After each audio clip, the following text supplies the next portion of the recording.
এনে বিচারে কাঠ করা এটাই আমাদের প্রত্যাশা। আইনলোকে ৯ বছর আইন কমিশনের দায়িত্ব পালন করবে এবং ওখানে খবর আমি জানি সাথে ওনার ছেলেকে ডেপুটি বানিয়েছেন উনি অফিস করেন।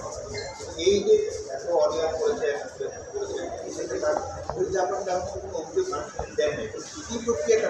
দেখুন, আনুষ্ঠানিক প্রক্রিয়ায় অভিযোগ আসলে কি, অভিযুক্ত শত সহস্র আছে, তো অভিযোগের পাহাড় জমছে। নিশ্চয়ই সেটা যারা যথাযথ কর্তৃপক্ষ আছেন তারা সেটার ব্যাপারে সিদ্ধান্ত নেবেন। জনাব খায়রুল হক প্রধান বিচারপতি হয়ে যা করেছেন, অবসরপ্রাপ্ত প্রধান বিচারপতি হিসাবে আরও বেশি কলঙ্ক কাজ করেছেন।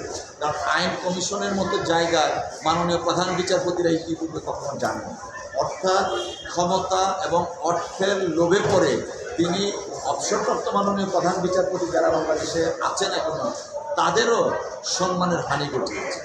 অতএব তার বিচার সময়ের দাবি, সেই বিচার বাংলাদেশের মাটিতে। Thank you.